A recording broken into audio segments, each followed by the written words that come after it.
think we control the controllables. Fever general manager Amber said, you are start prepping for obviously the college season, for what's going on internationally, planning out our scouting. Now, it sounds like they are introducing a scouting department for overseas players. Now, from my understanding, they did not have an overseas scouting department. Now, both domestically and internationally, we are talking to all players, doing exit interviews, obviously focus on developmental plans to finding out what their needs are and how we can support them. So really, just focus on what we can control, and as things roll out, we'll be ready to go. The biggest thing... All right, strap in, because what just came out of the Indiana Fever's front office is nothing short of a bombshell. We're talking about a full-scale roster overhaul that could take this team from playoff hopefuls to legitimate championship powerhouses. Amber Cox, the Fever's general manager, has officially laid out the blueprint for the 2026 season, and some of the details are jaw-dropping. Think global scouting efforts, star-level acquisitions, and a high-risk, high-reward plan that could either cement or completely derail the Caitlin Clark era in Indiana. But before we unpack all that, here's the key thing to know: the clock is ticking fast. The collective bargaining agreement deadline hits on Halloween, meaning the entire league landscape could shift in just a couple of weeks. And get this, right now, the Fever only have 3 players under contract: Caitlin Clark, Aaliyah Boston, and Dewana Bonner, or Dyrus Dantas, if you prefer to keep the same name. That's it. Everyone else? Still undecided. Oh, when Cox stepped up and began outlining the Fever's 2026 vision, every fan in Indiana, and honestly, around the league, was hanging on every single word. The biggest storyline going into this offseason is going to be Caitlin Clark, Indiana Fever 2026 team. How is they going to build this team to be a super team? I told y'all, I'm sick of playing. We need to damn near solidify us a championship. We need to be up there with the likes of the Las Vegas Aces, the New York Liberty. We need superstars on this team. I'm tired of mediocre role players. We need to build around our 4 core pieces we already got and surround them. Focus on what you can control. That's the mindset Amber Cox is living by right now. And honestly, it's the smartest possible approach with all the uncertainties swirling around the WNBA. Oh, let's unpack what she actually shared, because this is where things start to get really compelling. For the first time in franchise history, the Indiana Fever are setting up a complete, dedicated international scouting network. And if you're thinking, wait, they didn't already have one? Yeah, that's exactly the reaction most people had. It's wild to realize that a team trying to build around once-in-a-generation talent hadn't been actively scouting global prospects. That's like trying to win a marathon while missing a shoe. But this new direction? It's bold and smart. The Fever aren't just browsing random international players. They're being intentional. Their targets are Olympic-level athletes, championship-tested veterans, and players who already bring a strong fan following of their OWN. In short, they want players with baggage, but in the best sense possible. Not drama, but resumes loaded with trophies, experience, and a winner's mindset. Superstar players, this is the make or break year for the WNBA as a whole, but especially the make or break year for Caitlin Clark fandom. See, Caitlin Clark fandom was at an all-time high at 23 and 24. Certain things happens in the league that kind of derailed the Caitlin Clark hype. Well, basically derailed the Caitlin Clark effect. Hence, the WNBA pretty much letting players that saw her in year 1, that derailed it. In year 2, Stephanie White kind of taking her off the ball kind of derailed it. But more importantly, the damn WNBA referees hella derailed it. So right now, Caitlin Clark fandom is not what it used to be. Look at the jersey sales, ticket sales, and stuff like that. And honestly, that fire, that hunger, is exactly where Fever fans are right now. People are done settling. Done being patient. The Caitlin Clark era isn't about making the playoffs, it's about building a dynasty. But here's the uncomfortable truth that almost nobody wants to say out loud: the Caitlin Clark effect is starting to fade. Yeah, that's a bold statement, but the numbers don't lie. Jersey sales have cooled off. Ticket demand isn't what it was back in 2023 or 2024. The once unstoppable wave of hype has hit some serious turbulence. Why? A combination of things: coaching confusion, officiating drama, and a supporting cast that just wasn't built for a title. In year 1, we watched Caitlin take hit after hit with almost no protection from the refs. In year 2, Stephanie White started taking the ball out of her hands for long stretches, a move that had fans everywhere scratching their heads. Now, year 3 looms, And it's the make-or-break moment not just for Caitlin Clark, but for the entire Fever franchise. And trust me, the front office knows it. They feel the pressure. Every move from here on out could define how history remembers this era. Nearly solidify them winning a championship. I'm tired of this debating back and forth. Players this, players that, players missing shots, missing. I don't want none of that. I want Olympians, superstar players, and more importantly, experience. Now, we seen last year, they brought experienced players in like DeWanna Bonner, Natasha Howard. Natasha Howard showed up at times. DeWanna Bonner was just completely out of the fight. Nigga got so bad, Stephanie White had to bench her, essentially why she quit the team. Now, with that being said, we need... That's the reality check no one can ignore. The Fever don't just need to act, they need to move fast and decisively. And looming over everything? The expansion draft. Not one, but two new franchises are entering the WNBA in 2026, the Portland Fire and the Toronto Tempo. If you think back to the Golden State Valkyries expansion draft, you know exactly how dangerous this can be. The Fever lost Tempek Bentley back then, and she absolutely thrived once she left. That loss still stings. They miscalculated who to protect, and it came back to bite them. Now, history's threatening to repeat itself, except this time, the stakes are even higher. .2 expansion drafts mean double the risk, and the Fever have to juggle all that while also trying to assemble a championship-caliber roster. They'll only be allowed to protect a limited number of players, which makes every contract, every negotiation, every roster spot feel like a potential gamble, and right in the middle of that storm? Kelsey Mitchell. Her situation could decide how the Fever's entire rebuild plays out. Players. Now, we seen Emma Messerman come, and she had high hopes, but fortunately, she didn't do too good with the New York Liberty, but I feel like they just had her in a totally different role. If she was playing her normal role, she would have balled out with them, but that's neither here or there. But I'm telling you right now, we need to open up the recruiting for overseas players as well. But just like I stated, man, some news has come out from the Indy Star. Did you catch that update? There's serious talk that the core designation rule could be scrapped altogether. Now, if you're not familiar with it, that's basically the WNBA's version of the franchise tag, and it's exactly what the Fever used to keep Kelsey Mitchell last season. It lets a team lock in one of their top players at a supermax salary and prevent them from hitting free agency. But if that rule disappears, everything changes. Mitchell would instantly become an unrestricted free agent, free to sign with any team she wants. Imagine her joining New York, Las Vegas, or any squad already stacked with championship talent. And honestly, could anyone fault her for chasing a ring after everything she's given this franchise? She stayed loyal through rebuilds, coaching changes, and losing seasons. She's earned the right to take control of her future. But here's the twist. Both Kelsey Mitchell and Lexi Hull have reportedly said they want to stay in Indiana. Even with all the noise, all the uncertainty, they still believe in what's being built around Caitlin Clark. That kind of loyalty doesn't come around often. It's rare, it's genuine, and it's the foundation of championship DNA. Now it's on the Fever front office to make sure that belief actually pays off. We're going to navigate through the 2026 season. It's hard to know what the Indiana Fever will do this offseason. There are a lot of unknowns this season in the WNBA. All but two league veterans are free agents, and some will say shape or form the expansion draft. It's upcoming with two teams, the Portland Fire and the Toronto Tempo, slated to join in 2026. So not one team is joining this year, two teams. So we remember last year how it went when we lost Timmy Figman-Lay, which was one of the worst decisions they ever. Preach. This is the exact mindset Indiana needs right now. Enough with the moral victories, and we're still building speeches. The time for patience is over. It's time to win, flat out. And the roadmap already exists. Just look around the league. Las Vegas went all in. They surrounded Aya Wilson with proven veterans like Candace Parker and Chelsea Gray, turning potential into a dynasty. New York followed suit, stacking elite talent, Brianna Stewart, Sabrina Ionescu, Jonquil Jones, instant contenders. Those franchises didn't wait for development or hope chemistry would magically click. They invested heavily in winning right now. Indiana already has its two pillars, Caitlin Clark as the generational playmaker and Aaliyah Boston as the franchise anchor in the paint. What's missing are the complementary stars, the experienced, battle-tested pieces who can elevate the team from promising to dominant. That's why this international scouting expansion is such a big deal.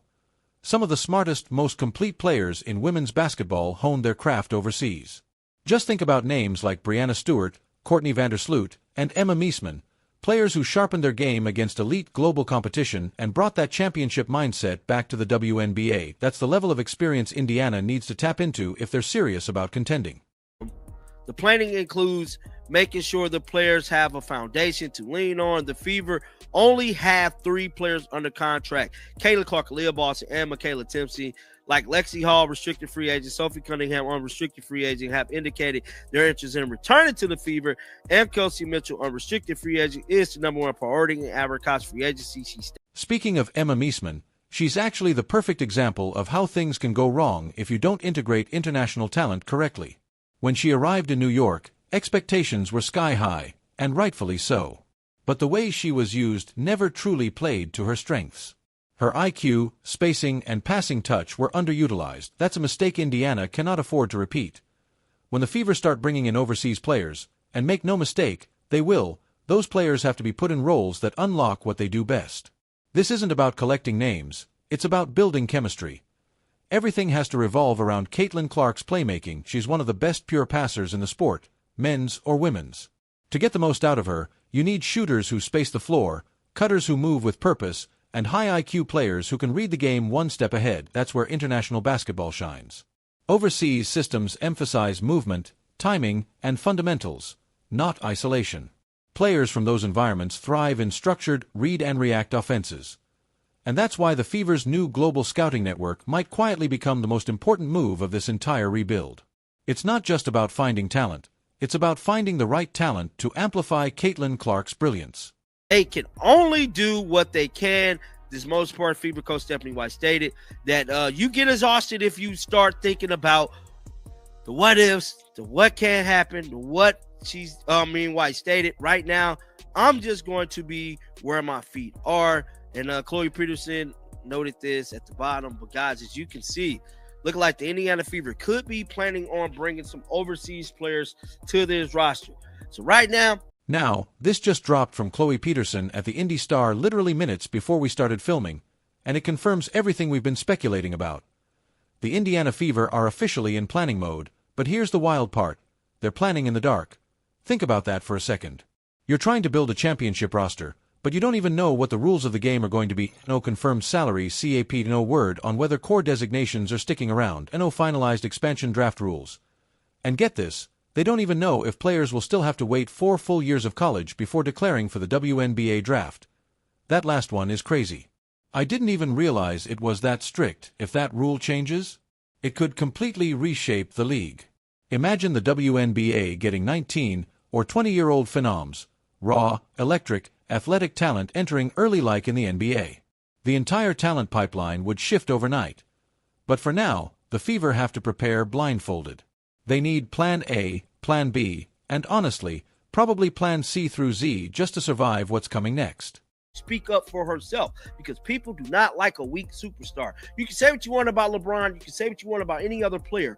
These set players speak up for themselves. Caitlin Clark had to put the muscular mask on and mean face on to defend herself.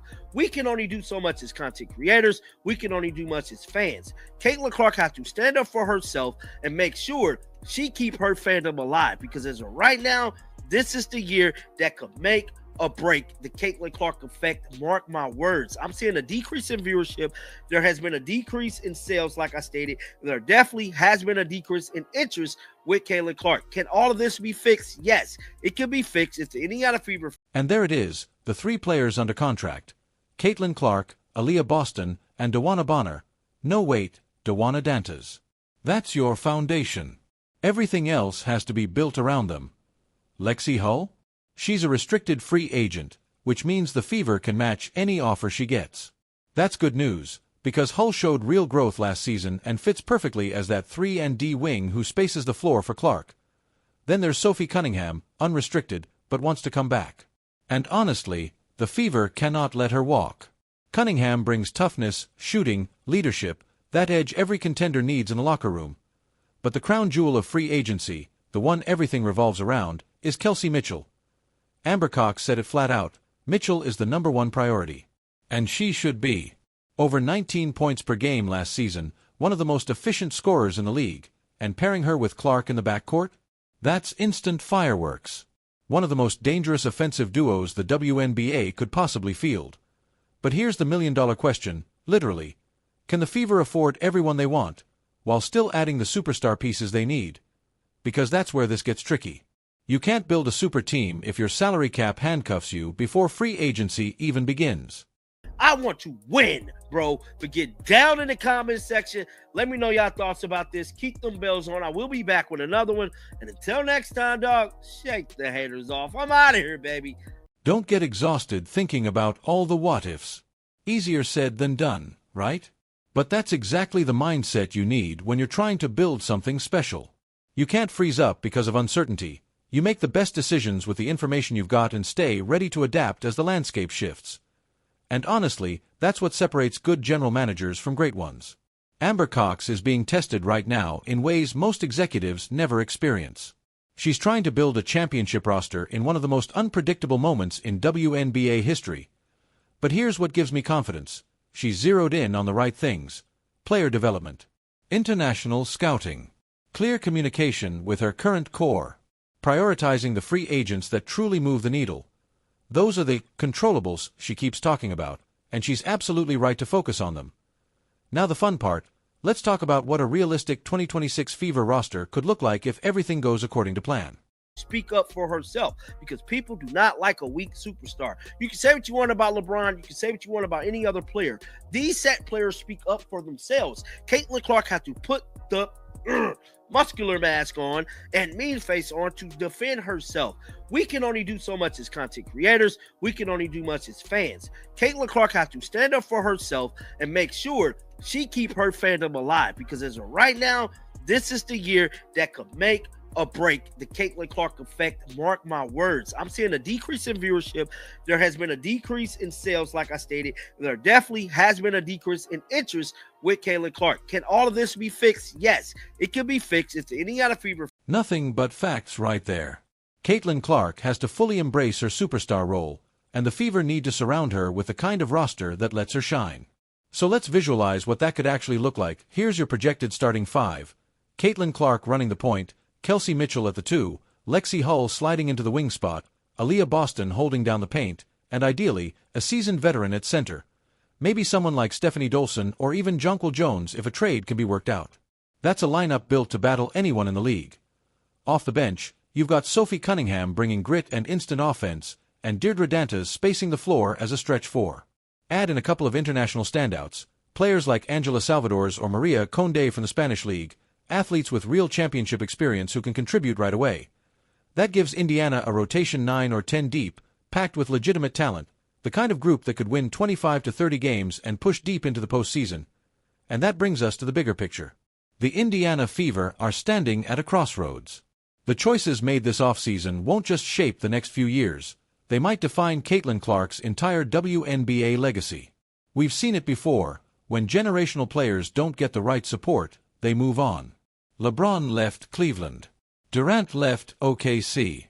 Anthony Davis left New Orleans. The WNBA isn't immune to that. But here's the silver lining. Everything we've heard so far points to a front office that gets it. The new focus on global scouting, the urgency to re-sign their core players, and the emphasis on adding winners, those are all signs of a team moving in the right direction. The next few months are going to be huge. CBA negotiations should wrap around Halloween, the expansion draft lands in December, and free agency opens soon after. By this time next year, we'll know whether the Fever turned this moment into a dynasty or missed their shot. My prediction. If Indiana can re-sign Kelsey Mitchell, keep Lexi Hull and Sophie Cunningham, and add 2 high-level international players, this team becomes a top 3 seed in 2026. They'll have the firepower, the depth, and the experience to chase a championship. Everything now depends on execution. Amber Cox has her hands on the controls, and she's managing what she can. So now it's your turn. Jump in the comments and tell me, what moves should the Fever make this offseason? Who would you target internationally? And do you think Caitlin Clark brings a title home to Indiana? If you've made it this far, hit that subscribe button, because we're tracking every decision the Fever make this offseason. This is the most pivotal moment in franchise history, and we'll be here breaking it all down, move by move. Until next time, stay tuned, stay sharp, and let's see if the Fever front office can finally deliver the super team we've all been waiting for.